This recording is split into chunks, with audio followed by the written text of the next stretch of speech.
गांधी जी जब गोलमेज सम्मेलन में लंदन गए थे तो उन्हें वहीं इस बात की भनक लग गई थी कि ब्रिटिश सरकार भारत में मॉर्ले मिंटो सुधार की सांप्रदायिक निर्वाचन पद्धति के आधार पर सवर्ण और असवर्ण हिंदुओं को बांटना चाहती है।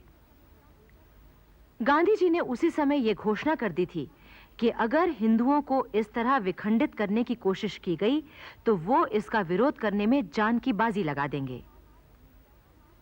11 मार्च 1932 को गांधी जी ने यरवदा जेल से वायसराय को पत्र लिखकर चेतावनी भी दी कि वो ऐसा कोई निर्णय लेने का प्रयत्न न करे। मैं अपने वचन पर आज भी टिका हूं। किंतु 17 अगस्त को ब्रिटिश प्रधानमंत्री मिस्टर रैमजे मैकडॉनल्ड ने अपना कुख्यात सांप्रदायिक बंटवारा घोषित कर दिया। इसमें कथित अस्पृश्यों के लिए पृथक निर्वाचन के अधिकार दिए गए थे। ये बात इतनी चालाकी से रखी गई थी कि यदि गांधी जी इसका विरोध करें तो लोगों में गलतफहमी पैदा हो जाए। किया यह गया था कि अस्पृश्यों को अनुपात से अधिक सीटें दी गई थीं। साधारण सीटों में भी प्रतियोगिता का हक दिया गया था। गांधी जी ने 18 अगस्त को ही पत्र लिखा, यदि इस निर्णय को बदला नहीं गया तो मैं 20 सितंबर से आमरण अनशन शुरू करूंगा। ब्रिटिश सरकार ने गांधी जी के इस निश्चय से विचलित हुए बिना ही सारे देश में अनशन की बात का प्रचार कर दिया ताकि लोगों में गलतफहमी फैल जाए। उस समय डॉक्टर भीमराव अंबेडकर देश के प्रसिद्ध समाजसेवी, पिछड़ी तथा दलित जातियों के उद्धारक और गरीब किसानों के हित चिंतक थे। डॉक्टर अंबेडकर को सन 1913 में बड़ौदा के महाराजा ने अमेरिका के कोलंबिया विश्वविद्यालय में राजनीति शास्त्र का अध्ययन करने भेजा था। उन्होंने सन 1916 में भारत में जाति भेद नामक प्रबंध लिखकर प्रोफेसर गोल्डेन के सामने पढ़ा। फिर उसी साल भारत की अर्थव्यवस्था पर एक प्रबंध लिखा जिस पर कोलंबिया विश्वविद्यालय ने उन्हें पीएचडी की डिग्री प्रदान की। सन 1917 में डॉक्टर अंबेडकर ने लंदन स्कूल ऑफ इकोनॉमिक्स में प्रवेश लिया। फिर सन 1918 में भारत लौटने पर वो बंबई के एक कॉलेज में अर्थशास्त्र के प्रोफेसर नियुक्त हुए। इसके बाद 1923 में डॉक्टर अंबेडकर ने बंबई में बैरिस्ट्री शुरू की। सन 1924 में उन्होंने बंबई में बहिष्कृत हितकारिणी सभा की स्थापना की। यहीं से उनके अछूतोद्धार आंदोलन का श्री गणेश हुआ। इस आंदोलन के मुख्य कार्यक्रम थे उस समय के अछूत कहे जाने वालों में शिक्षा का प्रसार करने के लिए छात्रालय की स्थापना करना, सांस्कृतिक विकास, वाचनालय तथा अभ्यास केंद्र चलाना, औद्योगिक तथा कृषि स्कूल खोलना, अस्पृश्यता निवारण के आंदोलन को गतिशील बनाना। जब लंदन में पहली गोलमेज कॉन्फ्रेंस हुई तो उसमें डॉक्टर अंबेडकर भी शामिल हुए थे।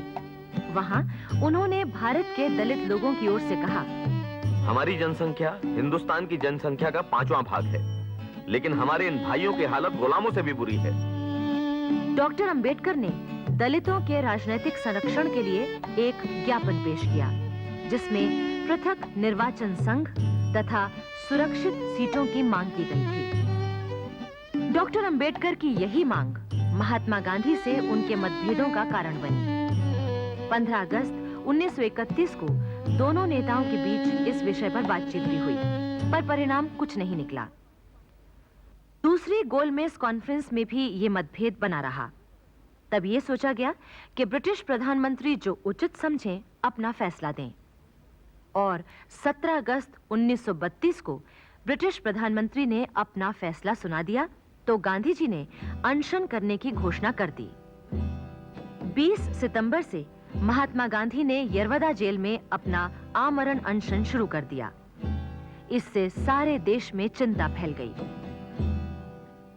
जवाहरलाल नेहरू उस समय नैनी जेल में थे। गांधी जी के आमरण उपवास की खबर पाकर वो अत्यंत भावुक हो उठे थे। वो सोचने लगे, अगर बापू मर गए तो हिंदुस्तान की हालत क्या होगी और उसकी राजनीतिक प्रगति का क्या होगा। मुझे भविष्य सूना और भयंकर दिखने लगा।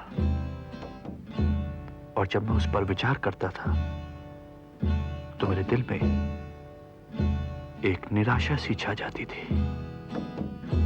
गांधी जी के आमरण अनशन की प्रतिक्रिया स्वरूप पंडित मदन मोहन मालवीय ने तत्काल पूना में एक मीटिंग बुलाई। इसमें डॉक्टर भीमराव अंबेडकर को भी बुलाया गया। अन्य नेताओं में मुकुंदराव जयकर, तेज बहादुर सप्रू और राजगोपालाचारी प्रमुख थे। मुकुंदराव जयकर समाज सुधारक, शिक्षा शास्त्री और नरम दल के नेताओं में से थे। वो बड़े ही तटस्थ और संतुलित विचारों वाले व्यक्ति थे। तेज बहादुर सप्रू उन दिनों के महान विधि विशेषज्ञ और बुद्धिजीवी थे। मुकुंदराव जयकर और तेज बहादुर सप्रू ने कांग्रेस और सरकार के बीच अनेक कानूनी मुद्दों को सुलझाया था। चक्रवर्ती राजगोपालाचारी महान बुद्धिजीवी और राजनेता थे। वो गांधी जी के भक्त और कांग्रेस के कर्मठ सेनानी थे। पूना में इन तमाम लोगों के साथ हुई बातचीत के परिणाम स्वरूप 24 सितंबर 1932 को एक समझौता हुआ, जिसे पूना पैक्ट कहा गया। गांधी जी ने भी इस निर्णय को संतोषजनक समझा। ब्रिटिश प्रधानमंत्री ने भी इसे 26 सितंबर को स्वीकार कर लिया। उस दिन गुरुदेव रविंद्रनाथ ठाकुर गांधी जी से मिलने गए थे। पूना पैक्ट पर ब्रिटिश प्रधानमंत्री की स्वीकृति का समाचार आने पर गांधी जी ने गुरुदेव के हाथ से नींबू पानी पीकर अपना व्रत समाप्त किया। इसके बाद महात्मा गांधी ने सरकार से अनुमति मांगी कि उन्हें अस्पृश्यता निवारण के कार्य हेतु जेल से ही हरिजन नामक पत्रिका निकालने की अनुमति दी जाए। सरकार ने उनकी ये मांग मान ली और हरिजन पत्रिका का प्रकाशन शुरू हो गया। लेकिन ब्रिटिश सरकार कांग्रेस को पूरी तरह दबा देना चाहती थी। दमन चक्र और गिरफ्तारियों का दौर अभी चल रहा था। उसे जैसे ही पता चला कि कांग्रेस अपने अगले अधिवेशन की तैयारी कर रही है, तो सबसे पहले 4 जनवरी 1933 को कांग्रेस के कार्यकारी अध्यक्ष डॉक्टर राजेंद्र प्रसाद को गिरफ्तार कर लिया। डॉक्टर राजेंद्र प्रसाद सन 1911 में कांग्रेस के सदस्य बने थे। वो गांधी जी के संपर्क में सन 1917 में आए, जब गांधी जी चंपारण में नीले गोरों द्वारा किसानों पर होने वाले अत्याचारों की जांच करने गए थे। गांधी जी ने आत्मकथा में लिखा है, ब्रिज किशोर बाबू और राजेंद्र बाबू की जोड़ी तो बेजोड़ थी। उन्होंने अपने प्रेम से मुझे ऐसा अपाहिज बना दिया कि उनके बिना मैं एक कदम भी आगे नहीं जा सकता था। और राजेंद्र बाबू पर उस दौरान गांधी जी का ऐसा प्रभाव पड़ा कि उनके जीवन और रहन-सहन में क्रांतिकारी परिवर्तन हो गया। वो पूरे त्याग और समर्पण से स्वतंत्रता संग्राम में शामिल हो गए। असहयोग आंदोलन के दौरान राजेंद्र बाबू ने वकालत छोड़ दी। सन 1921 में राष्ट्रीय विद्यालय बिहार विद्यापीठ खोला, जिसका उद्घाटन गांधी जी ने किया था। सन 1922 में कांग्रेस अधिवेशन के बाद राजेंद्र बाबू कांग्रेस के महासचिव बने। इस दौरान वो कांग्रेस के रचनात्मक कार्यक्रमों का खूब प्रचार करते रहे। जब सन 1925 और 1927 में महात्मा गांधी ने बिहार का व्यापक दौरा किया, तो राजेंद्र बाबू उनके साथ रहे। जीरादेई गांव पहुंचने पर गांधी जी ने उसे राजेंद्र बाबू का जन्म स्थान होने के कारण तीर्थ स्थान कहा था। सन 1930 में नमक सत्याग्रह के दिनों में राजेंद्र बाबू बिहार कांग्रेस के अध्यक्ष थे। नमक सत्याग्रह के सिलसिले में जन जागरण लाने के लिए राजेंद्र बाबू ने अनेक स्थानों का दौरा किया, सभाएं की और सत्याग्रह के लिए लोगों को तैयार किया।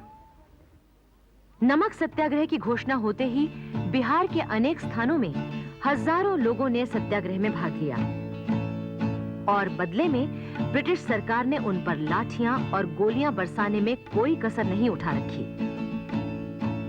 भागलपुर जिले के वेहपुर नामक स्थान में पुलिस ने सत्याग्रहियों पर निर्दयता से लाठियां चलाईं। राजेंद्र बाबू और अन्य नेताओं ने इसका विरोध किया तो उन्हें भी पीटा गया। राजेंद्र बाबू तो जख्मी हो गए थे। इसके कुछ ही दिनों बाद उन्हें गिरफ्तार करके 6 महीने की सजा सुना दी गई।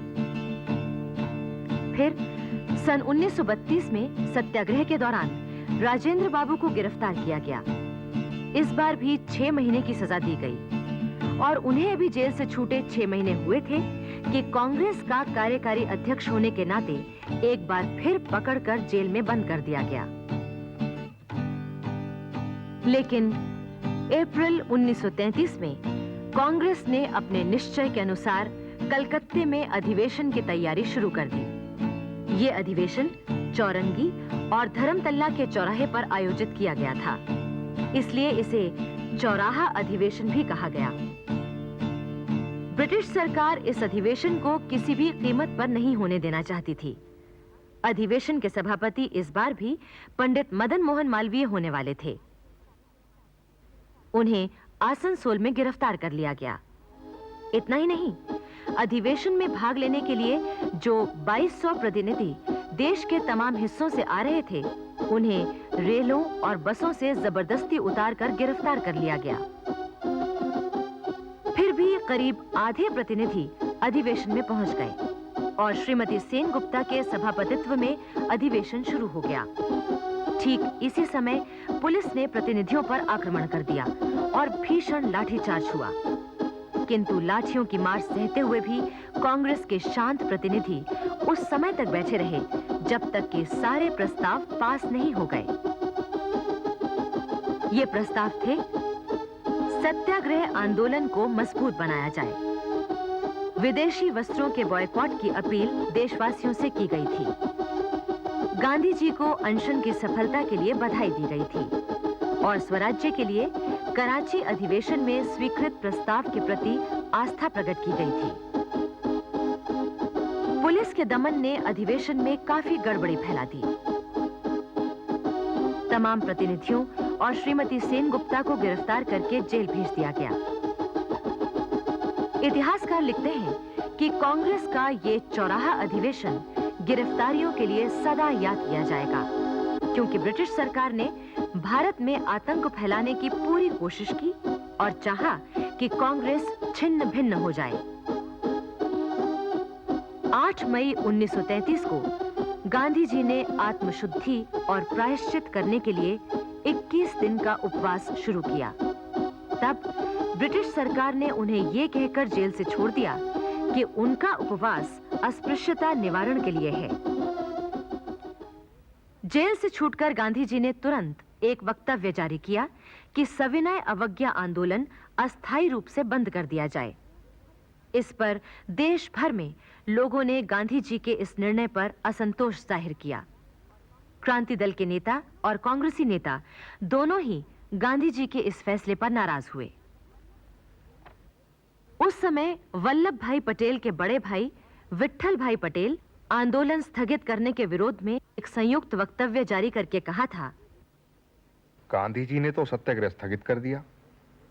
ये एक तरह से इस बात को सिद्ध करती है कि वे नेतृत्व तो नहीं कर सकते। हम लोग इस निश्चित मत पर पहुंच चुके हैं कि एक राजनीतिक नेता के रूप में गांधी जी विफल रहे हैं। समय आ गया है कि कांग्रेस को एक नए सिद्धांत पर संगठित किया जाए। इसके लिए एक नए तरीके तथा एक नए नेता का उद्भव जरूरी है।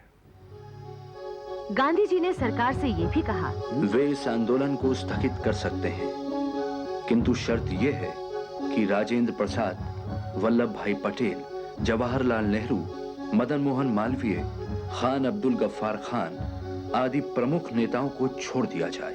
किंतु सरकार ने गांधी जी की ये अपील ठुकरा दी।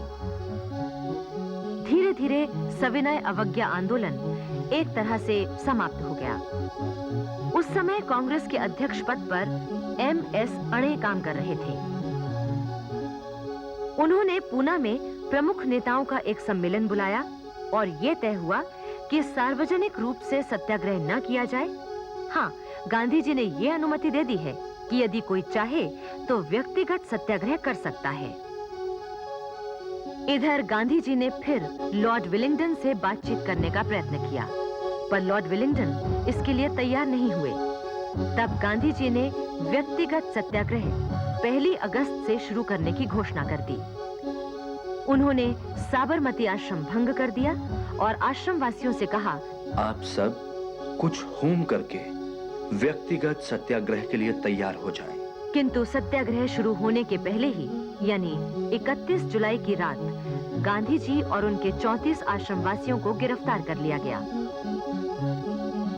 इतिहासकार लिखते हैं कि इस समय न सिर्फ कांग्रेस बल्कि पूरा स्वतंत्रता आंदोलन बड़े नाजुक दौर से गुजर रहा था, क्योंकि ब्रिटिश हुकूमत उसे प्रभावहीन बनाने के लिए कठोर से कठोर कदम उठा रही थी।